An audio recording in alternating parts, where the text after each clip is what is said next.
안녕하세요. DJ 현희입니다. 오늘의 사연 시작해 보겠습니다. 안녕하세요. 저는 고통의 터널 속을 지나 제2의 인생을 살고 있는 여자입니다. 살다 보면 예상치 못한 순간들이 찾아와요. 우리 삶엔 가끔 기나긴 겨울처럼 어두운 시기가 있기도 하잖아요. 저도 그런 시절이 있었어요. 하루하루 숨 쉬는 것조차 버거운 나날이요. 아무리 버텨도 쉽사리 끝이 보이지 않던 정말 끝이 없는 어둠 속에 홀로 남겨진 느낌이었죠. 그런데 참 신기한 건 그렇게 힘들고 고된 시간도 어느새 지나가더라고요. 문득 뒤돌아보니 제가 이렇게 살아서 여기까지 온 것도 다 그런 시간들 덕분이었어요. 일찍 피어난 꽃이 시드는 것도 일찍이다라는 말이 있어요. 세상에는 너무 서두르지 않고 천천히 자기 속도대로 살아가야 할 때가 있어요. 여러분들도 자신만의 속도로 인생을 꾸려가길 바라며 지금부터 제 이야기를 들려드릴게요. 저의 어린 시절은 참 눈물 없이 들을 수 없는 서글픈 환경이었어요. 포주였던 아버지는 언제나 밤늦게 들어왔고 집에 계실 땐 술이 만취한 상태로 돌아오셨어요. 그런 아버지 옆에는 술집 작부였던 계모가 항상 있었죠. 친엄마는 제가 아주 어렸을 때 사라졌기 때문에 엄마에 대한 기억이 없었어요. 계모는 제가 친딸이 아니라는 걸 세상에 자랑이라도 하듯이 늘 입에 달고 살았던 사람이었어요. 내가 네 친딸도 아닌데 왜 널 돌봐야 하는 건지 정말 모르겠어. 네가 이 집에서 밥이나 먹을 자격이 있냐? 어? 집안일 시켜도 어린애랑 영 시원찮고 뭔. 저는 입을 꾹 다물고 있었죠. 뭐라고 대꾸를 했다가 숟가락이 날아올 건 불보듯 뻔했거든요. 저는 이 지리멸렬한 집안이 싫었어요. 계모는 맨날 구박하면서 어린 저에게 집안일을 시키고 아버지는 술에 취해 집안을 엉망으로 만들기 일쑤였죠. 집안의 공기는 언제나 무겁고 마치 무거운 짐을 등에 지고 사는 느낌이었어요. 왜 친엄마는 이런 망할 집안에 나만 놔두고 혼자 가버렸을까 원망스러운 생각이 종종 들곤 했죠. 술에 취한 아버지는 돈이 생각보다 잘 안 벌릴 때는 꼭 제 탓을 하곤 했어요. 어이 순자야, 집안이 왜 이렇게 엉망이야? 넌 도대체 뭐 하는 거야 하루 종일? 이래서 내가 밖에 나가서 편하게 어디 돈이나 벌어올 수 있겠냐고. 이러니까 내가 요즘 돈이 안 벌리지. 저는 속으로만 생각했죠. 아빠가 술 처먹고 난장판으로 만들어 놓지 않았어도 이 집안은 깨끗할 거라고요. 근데 그 말이 목구멍 끝까지 올라와도 절대 내뱉을 수가 없었어요. 저는 언제나 두 손 모아 조용히 설거지를 하고 계모가 던져놓은 빨래를 개었죠. 아버지의 잔소리만으로도 힘든데 꼭 이럴 때는 계모도 끼어들어서 재촉하곤 했어요. 빨래까지 개었으면 빨리 내 옷도 다려놔. 당장 입고 나가야 해. 나 이 시간에 바쁜 거 몰라? 그때는 참 많이 외로웠던 것 같아요. 저의 끔찍한 삶은 바깥도 마찬가지였거든요. 최순자라는 촌스러운 이름을 가진 저, 그리고 부모님의 직업이 소문난 저는 학교에서도 언제나 따돌림의 대상이었어요. 야, 최순자. 이름부터 촌스러워 죽겠어. 너희 아빠가 그렇게 이름 지어준 거 맞지? 무슨 딸 이름을 옛날 할머니 이름처럼 지어? 아빠가 포주잖아. 우리 엄마가 그런 일 하는 사람들은 자식들 생각 안 한대. 그러니까 이름도 저 따위로 지었지. 넌 왜 그렇게 맨날 집에서 냄새나는 옷 입고 다니냐? 아빠가 포주라면서 돈 좀 있지 않아? 어쩌면 그 계모가 돈을 다 써버려서 그런 거 아니야? 저는 집에서처럼 학교에서도 그저 묵묵히 듣고 있었어요. 말다툼을 했다간 더 심한 괴롭힘을 당할 게 뻔했거든요. 이름도 이름이지만 가정 환경을 문제 삼으며 놀리는 아이들이 더 많았어요. 물론 묵묵히 듣고 있다고 해서 속이 괜찮은 건 아니었어요. 그럴 때마다 저는 가슴이 무너져 내리는 느낌이었어요. 하지만 어디 털어놓을 데도 없었고 하소연할 사람도 없었죠. 그저 견디는 수밖에 없었어요. 그럴 때마다 저는 도서관으로 향했어요. 점심시간에 친구들 대신 책을 친구 삼아 지내는 게 그나마 나았거든요. 그렇게 책을 읽으며 자연스럽게 다른 세상을 꿈꾸게 되었고 언젠간 나도 글을 써서 이런 세상을 만들고 싶다는 생각을 하게 되었어요. 작가가 되어 나만의 이야기를 써내려가는 꿈은 현실의 괴로움에서 저를 잠시나마 벗어나게 해주는 유일한 위안이었죠. 고등학생이 된 저는 문예창작과에 진학하고 싶다는 생각을 많이 했어요. 하지만 그것은 언제까지나 저의 바램에 불과했어요. 대학은 무슨 여자가 배워봤자 무슨 쓸모가 있다고. 그리고 돈도 안 되는 문예 창작과 소설가 나부랭이 하다가 길바닥에 나앉지만 않으면 다행이지. 그리고 그동안 키워준 값이 있으니 밥값을 해야 하지 않겠어? 고등학교 졸업하면 바로 취직하는 거야. 알겠지? 결국 저는 아버지의 뜻대로 고등학교를 졸업하자마자 취직을 했어요. 제가 아버지의 말에 순순히 따른 건 단순히 대학 갈 돈이 없어서가 아니었어요. 사실 저는 오래전부터 저만의 계획을 세워두고 있었어요. 대학에 가지 않고 바로 취직을 하는 게 그 첫 번째 단계였죠. 고등학교 졸업 후 몇 달 동안 직장에서 돈을 모은 뒤 저는 작은 자취방을 구했어요. 두 사람이 자고 있을 때 몰래 도주해 자취방에 도착한 제가 얼마나 기쁨을 느꼈는지 겪어보지 못한 여러분은 모르실 겁니다. 하지만 그 소식을 들은 아버지는 가만히 있지 않더군요. 참, 대한민국의 제도라는 게 그래요. 저처럼 가족으로부터 숨고 싶은 인간들도 동사무소 가서 서류 하나만 떼면 어디 사는지 다 나오니까요. 결국 아버지는 제가 사는 자취방까지 찾아와서 행패를 부렸어요. 야, 순자야. 네가 어디 감히 나가 살겠다고. 내가 너 키우느라 얼마나 고생했는데 이게 뭔 짓이야. 밥값은 해야 할 거 아니야. 밥값요? 그동안 아빠가 쓴 밥값보다 제가 한 집안일이 많겠어요. 충분히 보답했으니까 이제 제 인생 좀 살겠다는데 왜 이렇게 괴롭히세요? 더는 아빠 그늘 아래서 숨도 못 쉬고 살기 싫어요. 이 녀석이 어디서 말대답이야? 지금이라도 당장 짐 싸서 집으로 들어와. 그런 소리 해봤자 소용없어요. 철이 덜 들었다고요? 아니요. 철이 들었으니까 오히려 이런 결정을 한 거예요. 당신 같은 인간들한테 내 인생을 저당 잡힐 필요가 없다는 걸 깨달았거든요. 전 아빠와 계모한테 휘둘리며 살았던 지난 세월보다 혼자 살았던 요 몇 달이 훨씬 가치 있었어요. 그러니까 두 번 다시 그 집으로 돌아가라고 말하지 마세요. 인연이 미쳤나? 야, 너 맞고 싶어?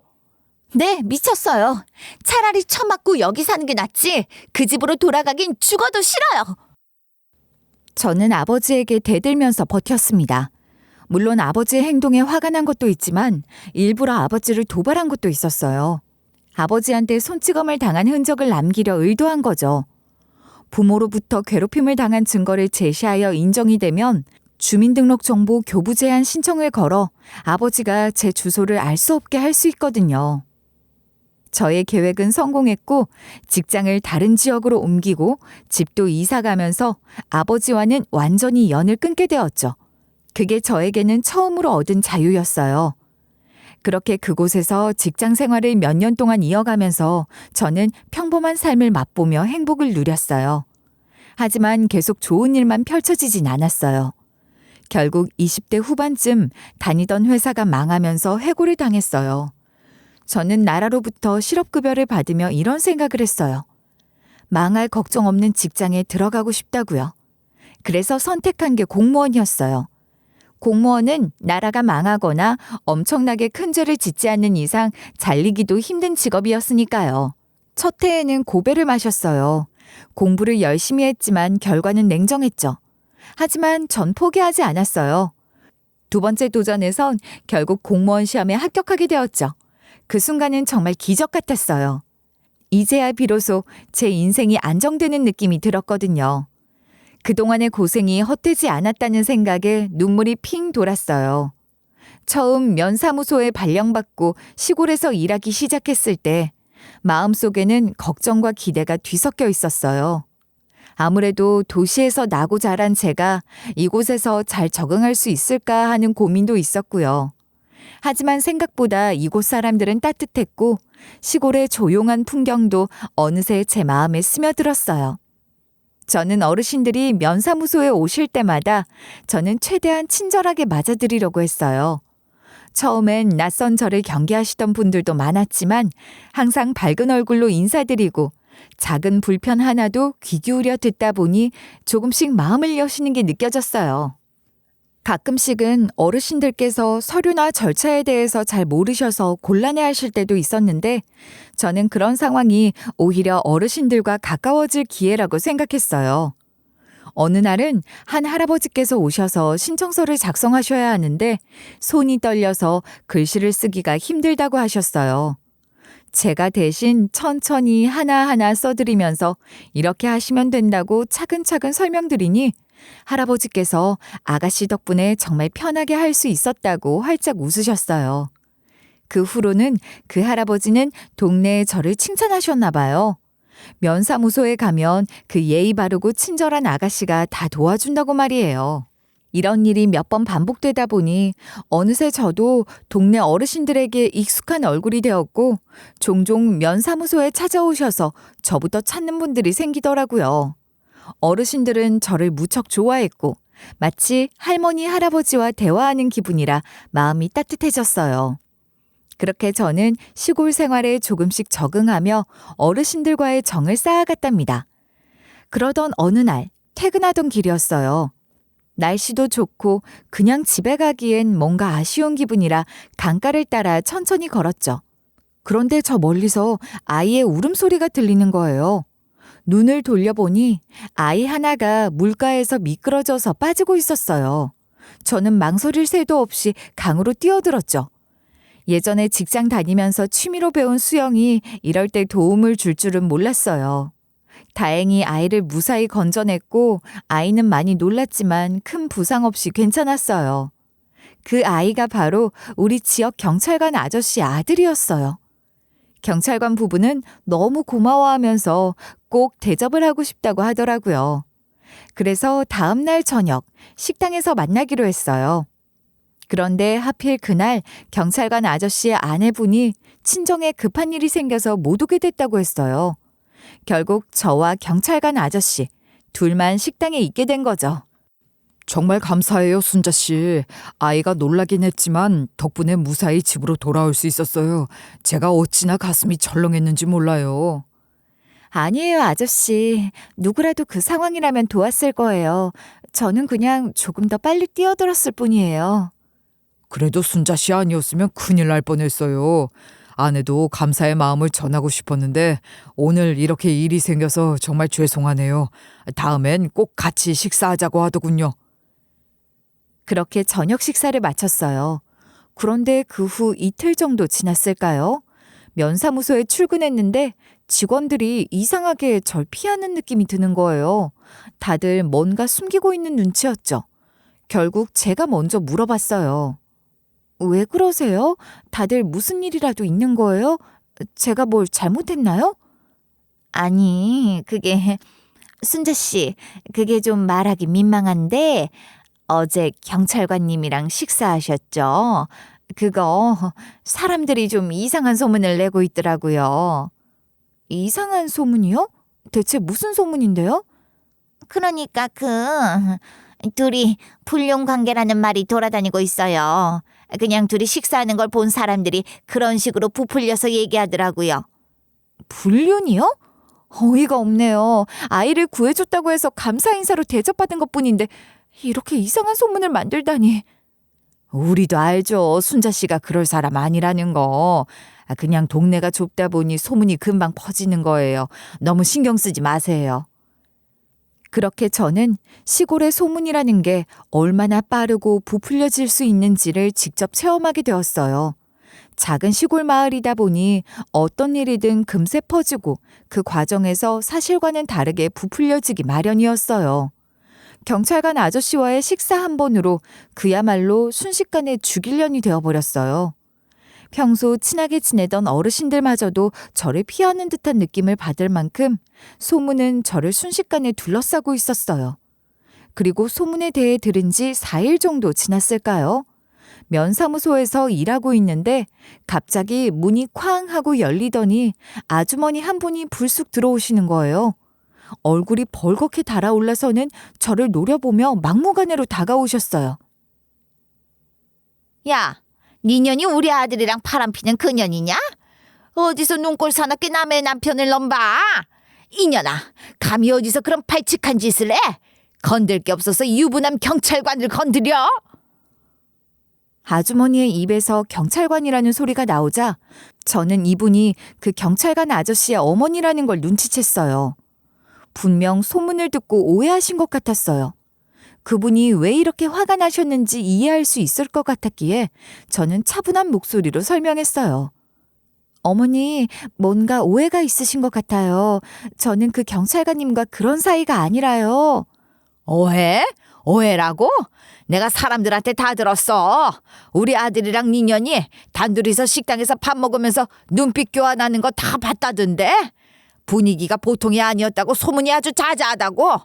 그게 오해라고? 이 망할년 어디서 거짓말을 해? 네가 감히 내 아들을 건드려?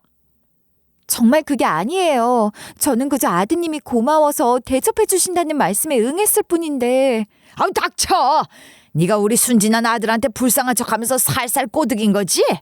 내가 이런 꼴을 보려고 평생 고생했겠냐? 너 같은 여자가 어떻게 감히 우리 가족을 망치려 들어? 그분의 목소리는 점점 더 날카로워지고 얼굴은 붉게 상기되었어요.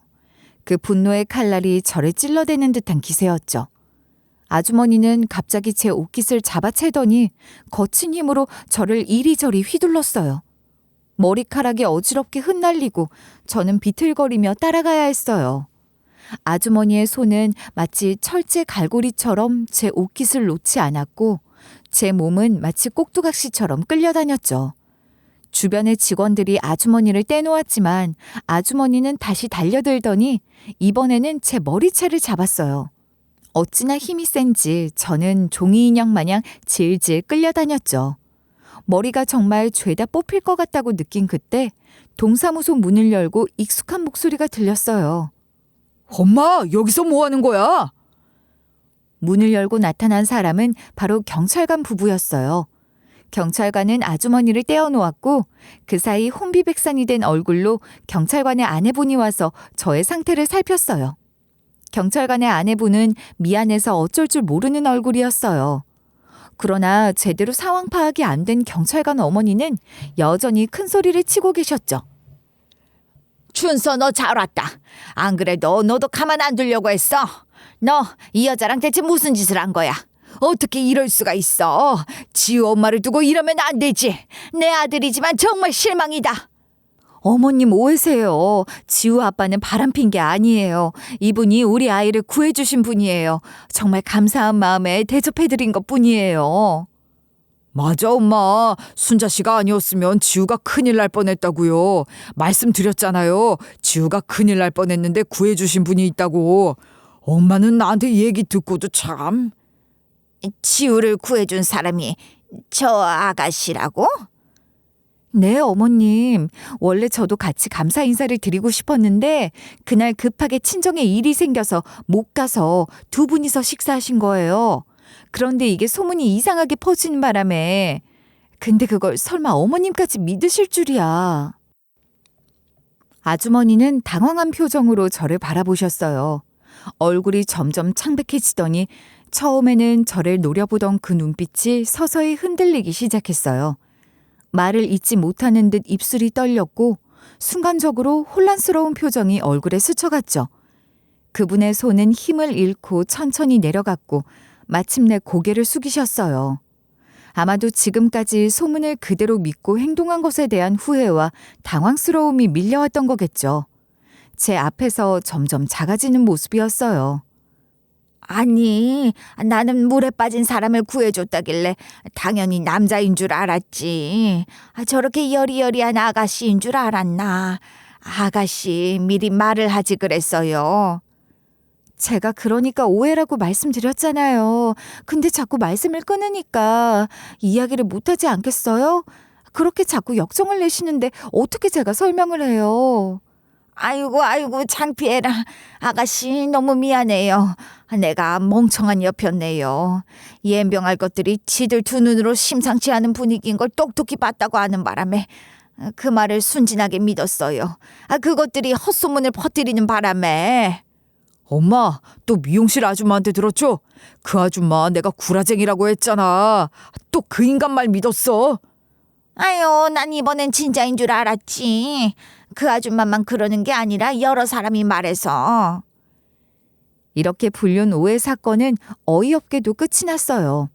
처음엔 너무 황당해서 말문이 막혔지만 아주머니 진심 어린 사과를 받고 나니 저도 조금은 마음이 풀리더라고요. 아주머니는 저뿐만 아니라 면사무소 직원들에게도 일일이 사과를 하셨어요. 좀 성격이 있으셔서 그렇지 성품 자체는 나쁜 분이 아닌 것 같더라고요. 며칠 후에는 직접 떡을 해오셔서 직원들에게 싹 다 돌리며 면사무소에서 난동 부렸던 일에 대해 죄송하다고 고개를 숙이셨어요. 저에게는 떡 말고도 곶감 한 박스도 가지고 와서 쩔쩔매는 얼굴로 사과하셨죠. 이렇게까지 사과하는데 안 받아주기도 뭐했습니다. 아가씨, 다시 한번 말하지만 진짜 미안해요. 헛소문 퍼뜨리는 놈들 내가 혼쭐을 내줄 거야. 그것들 눈에 띄기만 해봐. 그냥 머리카락을 죄다 뜯어 놓으려니까. 아가씨도 이상한 소리 하는 인간 있으면 나 불러. 알았지? 네네, 아주머니 말씀만이라도 감사해요. 위기는 기회를 만들기도 한다죠. 아이러니하게도 그 사건을 계기로 저는 경찰관 부부와 더 친해졌어요. 그 부부는 저한테 늘 감사한 마음과 미안한 마음을 표현하고 싶어 했고, 저도 그들이 마음이 따뜻한 사람들인 걸 알게 되면서 서로를 이해하게 됐죠. 그래서 종종 시간을 맞춰 같이 밥도 먹고 가끔은 집에 놀러 가서 술도 한 잔씩 했어요. 경찰관 부부는 어린 나이에 만나 인연을 맺은 부부였어요. 10대 때 사고를 쳐 지금 아이를 낳았다고 하더라고요. 하지만 두 사람은 아이에 대한 책임감이 있었고 부모님의 도움을 받아 아이를 키웠다고 해요. 경찰관은 자기가 군대 다녀와서 경찰 시험 본다면서 공부에만 집중하느라 부모님이랑 아내분께서 많이 고생하셨다고 하셨어요. 그 고생이 결실을 맺은 건지 각자 경찰관, 회사원이란 번듯한 직업도 생겼고 부모님한테 경제적으로 독립도 했다고 해요. 확실히 어릴 때부터 고생을 해서 그럴까요? 30살인 몇 살이나 어린 부부지만 굉장히 어른스러웠습니다. 그날도 경찰관 부부네 집에 초대받아 저녁을 먹으며 술을 마시고 있었어요. 다들 기분이 좋아서 농담도 하고 웃음소리가 끊이지 않았죠. 그런데 좀 차분한 주제로 이야기하면서 분위기가 조금 진지해졌어요. 경찰관도 저에게 조심스럽게 물어보더라고요. 순자 씨, 요즘에는 혼자 지내면서 좀 외롭진 않아요? 가족 없이 혼자 사는 게 쉽진 않을 텐데. 글쎄요, 가끔 그리울 때도 있긴 하죠. 특히 친엄마가 생각날 때가 많아요. 어릴 때는 원망하는 마음만 있었는데 지금은 좀 그리운 마음도 있는 것 같아요. 근데 엄마를 찾는다고 해도 어떻게 찾아야 할지 막막하니. 저는 경찰관 부부에게 시골에 와서는 그 누구에게도 말해본 적 없던 가정사에 대해 이야기했어요. 정말 마음에 우러나서 말했다기보다는 술 기운에 감성적으로 변해 저도 모르게 털어놓았죠. 술이 깬 다음 날 경찰관 부부에게 어제 한 얘기는 아무에게도 해주지 않았으면 좋겠다고 부탁하자 경찰관 부부는 당연한 거 아니겠냐면서 우리가 아무에게나 그런 말을 하고 다닐 사람으로 보이냐고 했어요. 그들은 약속을 지켜주었고 이 마을에서 저의 가정 환경에 대해 아는 사람은 이 부부뿐이었어요. 순자 씨 얘기 들을 때마다 참 안타까워요. 얼마나 외롭고 힘들게 컸을지. 괜찮아요. 이제는 제법 익숙해졌으니까요. 가끔은 혼자라서 더 편한 것도 있는걸요. 그래도 엄마가 살아계신다면 한 번이라도 다시 만나보고 싶어요. 순자 씨, 그럼 한 가지 방법이 있어요. 요즘 경찰서에서 가족을 찾기 위해 DNA 등록을 받거든요. 혹시 순자 씨도 한번 등록을 해보면 어떨까요? DNA 등록이요? 그게 어떻게 되는 건데요? 간단해요. 순자 씨 DNA를 등록해두면 경찰서에서 실종자나 가족을 찾고자 하는 사람들과 대조 작업을 할 수 있어요. 서로 일치하는 DNA가 있다면 가족을 찾을 수 있는 거죠. 생각보다 꽤 많은 분들이 이 방법으로 가족을 찾으셨어요. 맞아요. 가끔 TV에서 보던 가족 상봉 같은 장면이 실제로 이루어지기도 해요. 저도 몇 번 그런 모습을 보면서 눈물이 나더라고요. 정말 가슴 찡하더라고요. 그 말을 들으니 저도 마음이 솔깃해졌어요. 앞에서 말한 것처럼 나이가 들수록 저는 엄마에 대한 궁금증과 그리움이 커졌어요. 사람은 나이가 들수록 자신의 뿌리에 대해 궁금해진다는데 가족 따윈 필요 없다고 자신하던 저 또한 예외는 아니었던 모양이었어요.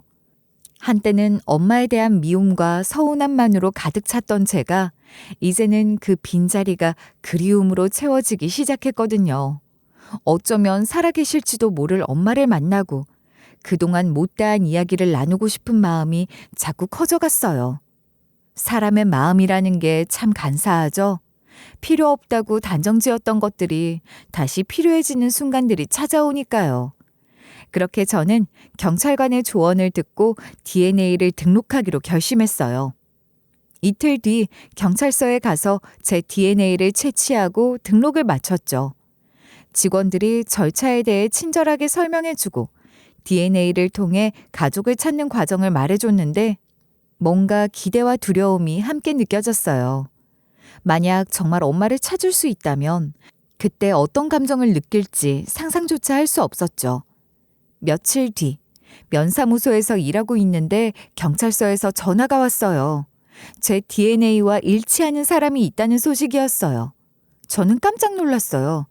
아니, 저는 솔직히 몇 년 걸릴 것도 감수하고 있었는데 이렇게 사람을 빨리 찾는다고요? 더 놀라운 건 친모 쪽에서도 저를 1분 1초라도 빨리 보고 싶어 한다는 겁니다. 물론 보고 싶으니 유전자 등록까지 했겠지만 저를 버리고 간 친모가 자식인 나를 보고 싶어 안달이 났다는 건 좀 묘한 기분이었어요. 어찌됐든 제 입장에서 거절할 이유는 없었기에 저는 다음 날 바로 약속을 잡았죠. 곧 내 엄마를 만날 수 있다는 생각에 잠도 못 이룬 채 뜬 눈으로 지새고 출근한 저는 점심시간이 되자 바로 경찰서로 뛰어갔어요. 심장이 터질 듯이 뛰고 손은 덜덜 떨렸어요. 진짜로 엄마를 찾은 게 맞을지 생각이 머릿속을 가득 채웠어요. 그렇게 경찰서에 도착해 호흡을 가다듬고 엄마를 만날 준비를 했어요. 경찰서에 도착하자 경찰관 부부가 저를 맞이해 주셨어요. 아내분은 여기서 근무하는 것도 아닌데 왜 이 시간에 계시는 건지 의아하긴 했지만 깊게 생각할 시간이 없었어요. 저는 빨리 엄마를 볼 생각뿐이었거든요. 저는 경찰관에게 다급하게 말했습니다. 제 친모가 와 있다고 들었어요. 어디로 가면 되는 거예요? 빨리 뵙고 싶어요. 순자 씨 조금만 진정해요. 사실 그 전에 알려드릴 게 있는데요. 저도 이런 일은 상상도 못해서. 맞아요, 순자 씨. 상황이 조금 복잡하니까 제발 마음을 단단히 먹고 들어주세요. 그들은 그렇게 말하면서도 쉽사리 이야기하지 못했어요. 무언가 말하려다가도 망설이는 그들의 모습이 계속 이어졌죠. 저는 그런 그들을 보며 마음이 점점 답답해졌어요. 그래서 참다 못해 결국 나도 모르게 목소리를 높이고 말했어요. 아니, 대체 뭐가 그렇게 복잡한 건데요? 왜 자꾸 놀라지 말라고 하시는 거예요? 빨리 말씀해 주세요. 여보, 그냥 우리가 설명하는 것보다는 직접 두 분이서 이야기하는 게 맞는 것 같아. 당신 말이 일리가 있네. 그냥 두 분이서 얘기하는 게 나을 것 같아. 또 제가 알아들을 수 없는 모종의 대화를 하던 경찰관 부부는 갑자기 두 사람이 마치 홍해가 갈라지듯 양쪽으로 비켜섰어요. 그들의 움직임은 마치 제 앞에 길을 열어주려는 듯했고 저는 순간적으로 그들의 시선을 따라 뒤쪽을 바라보게 되었죠. 그리고 저는 그 뒤에 서 있던 한 사람을 발견했어요. 급한 마음에 주위를 제대로 살펴보지 못했는데 경찰관 부부의 뒤에서 저를 뚫어져라 바라보고 있던 사람이 있었죠. 바로 경찰관의 어머니였어요. 그분의 눈은 금방이라도 눈물이 터져나올 듯 붉게 물들어 있었어요. 저는 심장이 철렁 내려앉는 기분이었어요. 그분의 표정, 눈빛, 그리고 미묘하게 떨리는 손길까지 모든 것이 심상치 않았어요. 설마 하는 생각이 제 머릿속을 스쳤어요. 그러자 아주머니가 성큼성큼 저에게 다가왔어요. 그 눈빛은 마치 오래도록 기다려온 무엇인가를 마주한 것처럼 깊고 간절했어요. 저는 몸이 굳어버린 채로 그분을 바라보고 있었죠. 아주머니는 아무 말도 없이 저를 덥석 끌어안았어요. 순간 저는 그대로 얼어붙었어요. 그리고 그분의 몸에서 전해지는 떨림과 함께 울음소리가 터져나왔어요. 우리 딸, 미안하다. 정말 미안해. 드디어 찾았어. 드디어. 그분은 저를 부둥켜 안고 엉엉 울기 시작했어요. 저는 그제서야 모든 상황을 이해할 수 있었어요. 이분이 제 엄마였던 거예요. 너무 갑작스럽고 믿기지 않았지만 그 울음소리와 떨림이 저를 흔들어 깨웠어요. 아직까지도 뭐가 뭔지 모르겠지만 저도 모르게 본능적으로 눈물이 쏟아지기 시작했어요. 참 이상하죠?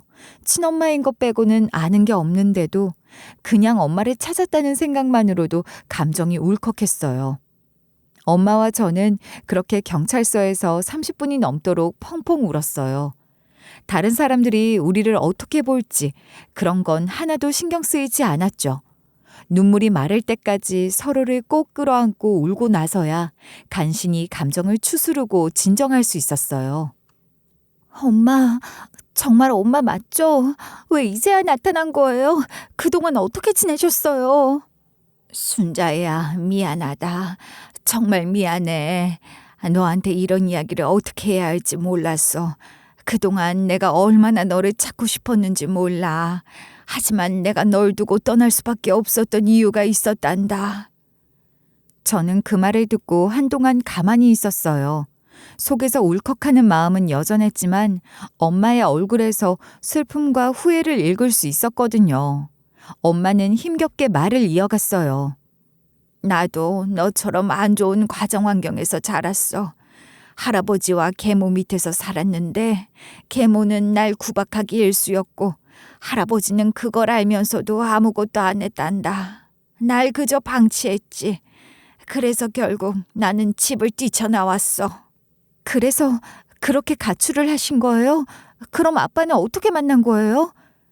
가출하고 나서 만난 사람이 네 친부였어.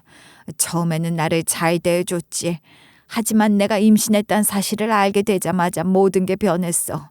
날 막대하기 시작했고 집에 가두고 괴롭혔어.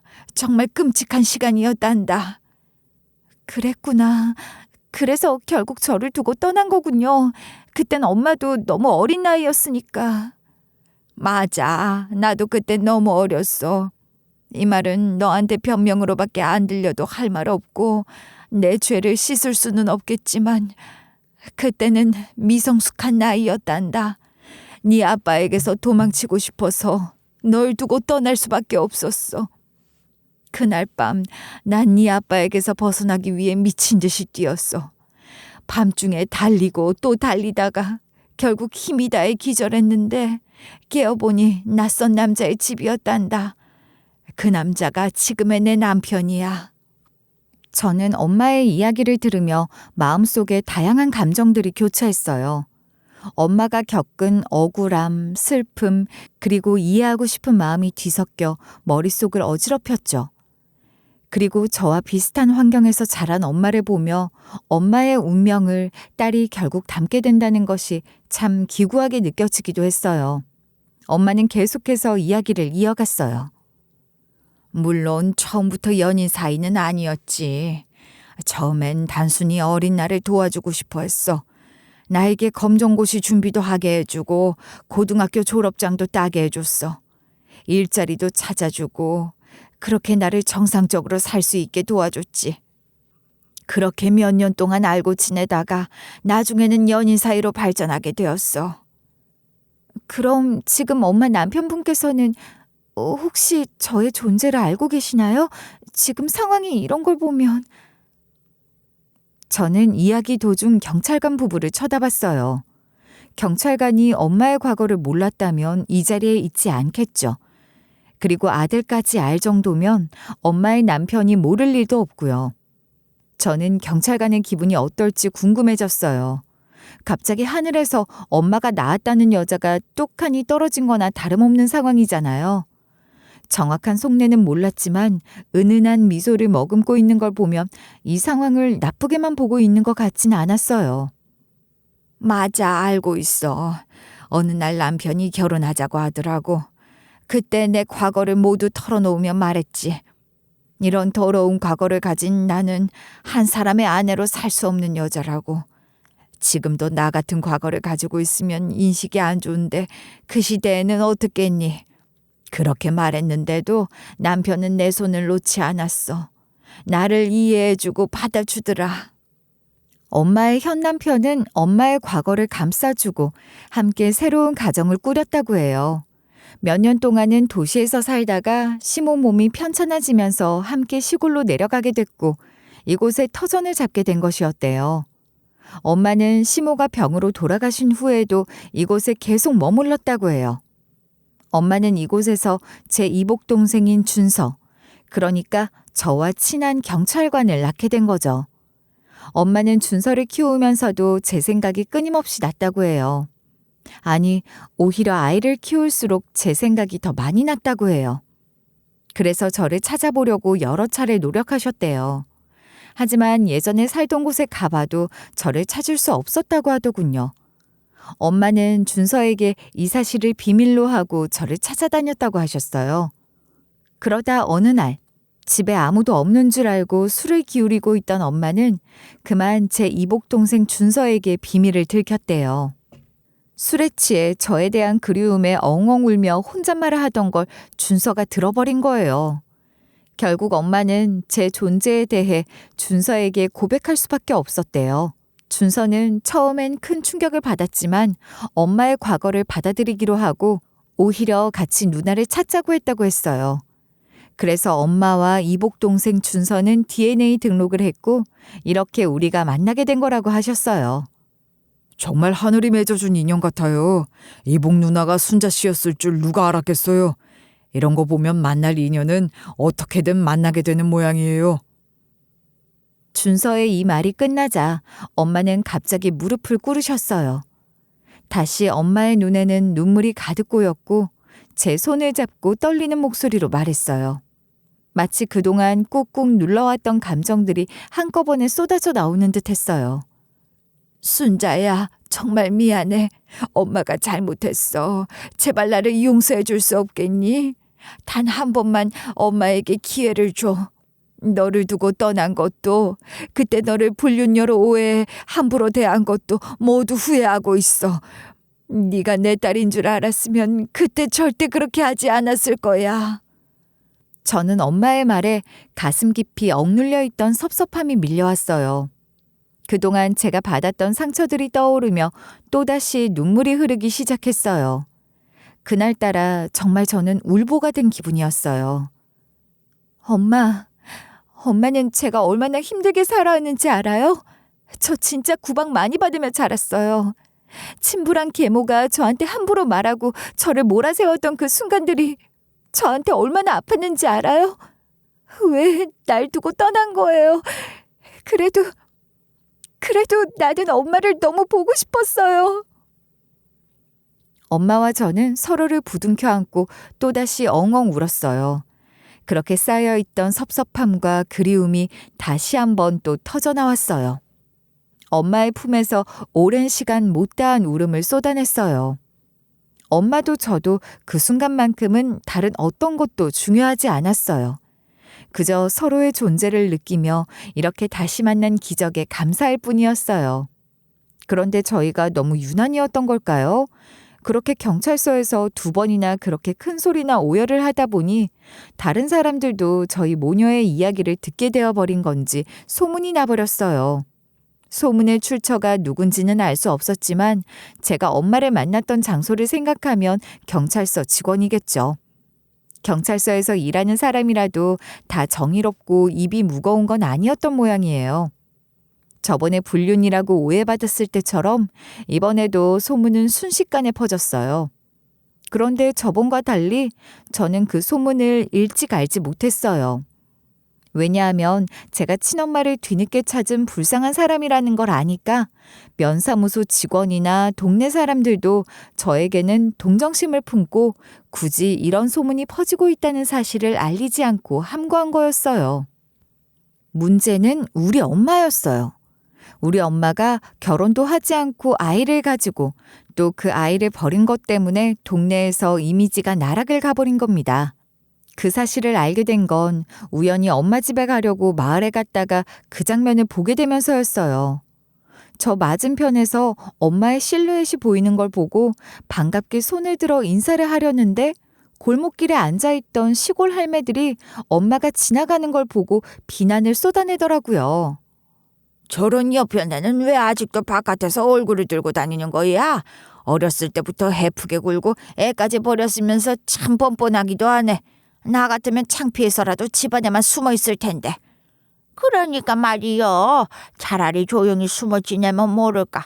저렇게 당당하게 걸어다니는 꼴이라니. 우리 동네에서 저런 사람을 매일 봐야 한다는 게 끔찍해. 그렇게 뻔뻔하니까 어렸을 때부터 날라리처럼 살지 않았겠어? 진짜 우리 마을의 수치야. 아유, 더러운 년. 저 년 지나가니 침 한 번 더 뱉어야겠다. 할매는 그러면서 엄마가 오는 쪽으로 침을 뱉었어요. 그 침이 땅에 떨어지는 소리가 제 귀에까지 생생히 들렸어요. 그래놓고는 자기들끼리 낄낄대며 마치 아무렇지도 않다는 듯이 비웃음을 던지더군요. 엄마의 발걸음이 주춤거리며 흔들리는 게 보였어요. 그 모습을 보니 가슴이 찢어지는 것 같았고 저도 모르게 손이 떨리기 시작했어요. 어떻게 사람이 사람에게 이렇게 잔인할 수 있을까? 그 생각만이 머릿속을 가득 채웠죠. 엄마는 그들의 비난에 고개를 숙인 채 빠르게 걸어오셨어요. 그 모습을 보고 저는 속에서 뭔가 끓어오르는 걸 느꼈어요. 이 상황을 그냥 보고 넘길 수는 없었어요. 더군다나 그 할매들 중 한 명은 평소에 제가 친절하게 대해드리던 할머니였어요. 면사무소에서뿐만 아니라 시장에서도 마주치면 종종 무거운 짐도 들어드리곤 했죠. 노인네가 그렇게 나서서 우리 엄마를 비난하는 모습을 보고 있자니 정말 어이가 없더군요. 이 할매가 은혜를 원수로 갚는구나 싶었죠. 저는 도저히 참을 수 없었어요. 그래서 그 할매들 앞으로 다가갔어요. 지금 뭐 하시는 거예요? 우리 엄마한테 왜 그러세요? 대체 엄마가 뭘 그렇게 잘못했다고 그런 식으로 비난을 퍼붓고 있는 거예요? 아가씨가 저 여자가 어떤 여자인지 몰라서 그래. 저 여자는 말이야. 아이고, 이 사람아. 저 아가씨가 그 여편네 딸이잖아. 몰라? 아니, 이 아가씨가 그 여편네 딸이라고? 아니, 딸은 되게 야무지게 컸는데 왜 엄마는 그 모양 그 꼴이야? 함부로 말씀하지 마세요. 저희 엄마가 어떤 상황에서 그런 선택을 할 수밖에 없었는지 그 사정을 조금이라도 이해해 보려고는 하셨어요? 그냥 소문만 듣고 이렇게 함부로 말하는 게 맞는 건가요? 아가씨, 당연히 아가씨 엄마니까 안 좋은 소리 들려오면 기분 나쁜 건 아는데 우리가 없는 말 하진 않잖수. 저 여편네가 아가씨를 버린 건 사실이잖아. 저는 그 순간 화가 머리끝까지 치밀어 올랐어요. 그때 할매들과 대치를 벌이고 있던 저를 지켜보고 있던 엄마가 제 팔을 끌어당겼어요. 엄마는 저한테 괜찮다며 그냥 가자고 말했어요. 하지만 저는 절대 참을 생각이 없었어요. 엄마한테 잡히지 않은 손으로 할매들이 앉아 까고 있던 멸치 그릇을 힘차게 엎어버렸어요. 멸치가 사방으로 튀면서 바닥에 흩어졌고 할매들은 깜짝 놀라 벌떡 일어나더니 뭐 하는 짓이냐며 소리를 질렀어요. 그래요? 저도 그럼 사실 한번 말해볼까요? 나이 드실 대로 드셔놓고 이렇게 사람 앞에서 침 뱉고 깔깔대는 거 굉장히 저열한 거 아시죠? 이것도 사실이잖아요. 저는요, 이제 할머니들이 동사무소에 와도 내가 절대 안 도와줄 거예요. 서류가 안 보인다고 눈 침침하다고 해도 무시할 거니까 알아서들 하세요. 그리고 커피도 다시는 내가 안 뽑아줄 거고요. 다들 알아서 사드세요. 아니 이게 새파랗게 어린 게 어른한테 싸가지 없이 이게 무슨 짓이야? 이렇게 사람들 앞에서 행패 부리면 다 용서받을 줄 아는 거야? 네가 아무리 우리한테 뭐라고 해도 저 옆에 내가 저지른 짓은 사라지지 않아. 어른 대접을 받고 싶으시면 어른답게 먼저 행동을 하셔야죠. 만약 다음번에도 우리 엄마 괴롭히면 멸치 없는 걸로는 안 끝날 줄 아세요? 저는 이렇게 소리 지르면서 아직 엎어지지 않은 멸치 그릇도 또 엎어버렸어요. 할매들은 눈에 핏발을 세우고 노려보는 제가 무서운 듯 슬금슬금 도망치려고 했어요. 도망치는 할매들을 보며 저는 일부러 마을 한복판에서 쩌렁쩌렁 큰 소리로 말했어요. 우리 엄마를 괴롭히는 사람은 절대 가만두지 않겠다고. 이 마을에 있는 누구든 우리 엄마를 건드리면 제가 직접 찾아올 거라고 경고했어요. 사람들이 제 큰 소리를 듣고 하나둘 모여 웅성거렸지만 저는 한치도 물러서지 않았어요. 제 가슴 속에서 솟아오르는 그 울분은 너무나 컸고 엄마를 지켜야겠다는 마음이 저를 더 단호하게 만들었어요.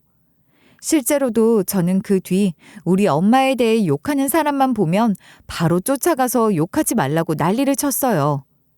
마을에서 예의 바른 아가씨로 소문났던 저는 어느새 무서운 헐크 아가씨가 되어 있었죠. 그리고 누구에게나 친절했던 예전과 달리 엄마를 욕해 저한테 찍힌 사람들에겐 웃지도 않고 딱딱하게 굴고 커피를 뽑아달라면 그 정도는 알아서 드시라고 대놓고 말하며 무안을 줬어요.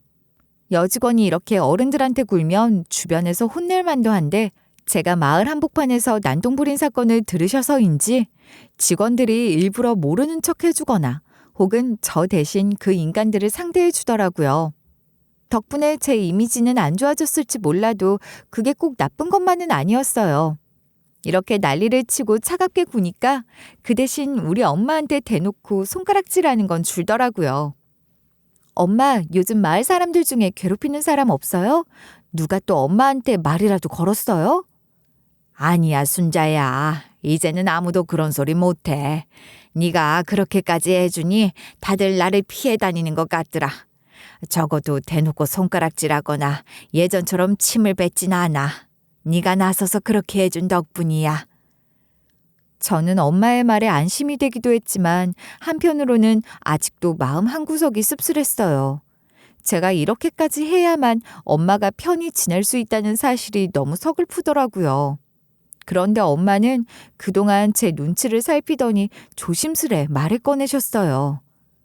그런데 순자야, 나도 이제는 좀 더 조용히 지내고 싶어서 말이야. 다른 곳으로 이사 갈까 생각 중이야.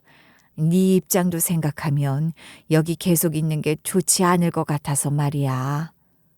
엄마, 이사요? 왜요? 엄마가 잘못한 것도 아닌데 굳이 그럴 필요 없잖아요. 그래도 네가 괜히 나 때문에 힘들까 봐 그렇지. 그리고 사실 아직도 조금 신경이 쓰이기도 해.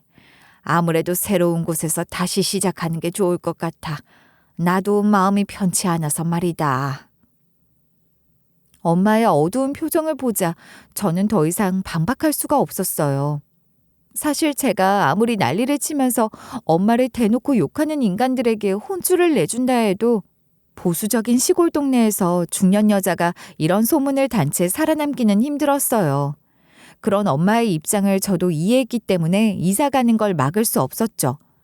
결국 엄마와 제 이복 동생인 준서는 지금 사는 시골에서 40분 정도 떨어진 소도시로 이사 가기로 했어요. 새로운 시작을 위해 그리고 더 나은 삶을 위해 엄마와 동생은 그렇게 떠나기로 결심한 거였죠. 엄마와 이복 동생이 소도시로 이사를 간 뒤 저는 그곳을 자주 찾게 되었어요. 마치 저희의 가족이 새로 시작하는 것처럼 작은 변화들이 모여 큰 행복을 만들어 갔어요. 엄마는 새로운 환경에 잘 적응했죠. 적어도 마음은 편해 보였어요. 더 이상 소문에 시달리지 않아도 되니까요. 주말마다 엄마네 집에 가서 밥도 같이 해 먹고 동생네 부부와는 종종 산책도 했어요. 어느 날은 다 같이 시장에 가서 신선한 채소와 과일을 사오기도 하고 또 어느 날은 집에서 직접 빵을 구워 먹으며 웃고 떠들었죠. 엄마와 동생네 부부 그리고 조카의 웃음소리가 집안을 가득 메울 때마다 저는 참 다행이라는 생각을 하곤 했어요. 힘들고 고단했던 시절을 이겨내고 이렇게 평화로운 시간을 보낼 수 있다는 게 믿기지 않을 정도였어요.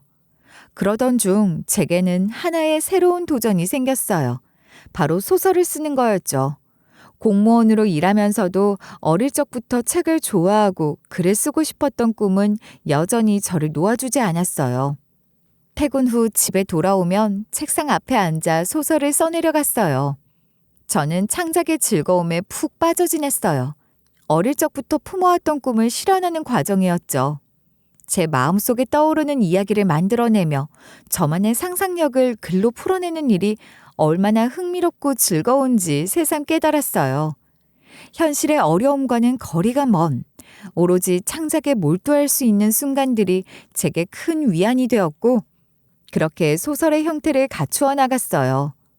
어느 날 엄마와 동생네와 함께 저녁을 먹던 중에 슬쩍 소설 이야기를 꺼냈어요.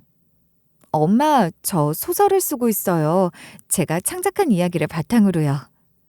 뭐라고? 네가 소설을 쓰고 있다고? 그런데 그걸 어떻게 그렇게 진지하게 쓸 생각을 했니? 그냥 제가 상상한 이야기들이에요.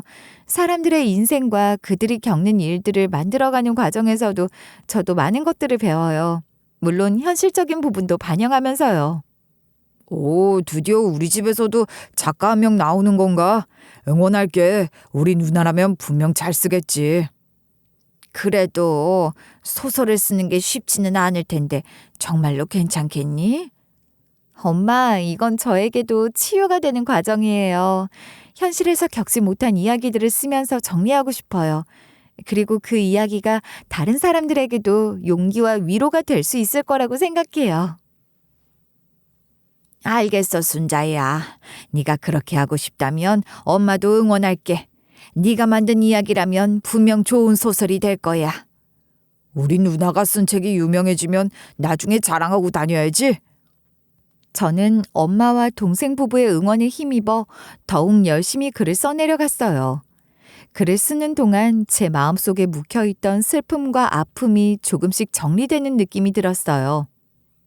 창작의 과정을 통해 제 내면에 깊이 잠재해 있던 감정들을 정리하면서 글을 쓰는 일이 얼마나 큰 치유가 될 수 있는지 깨닫게 되었어요.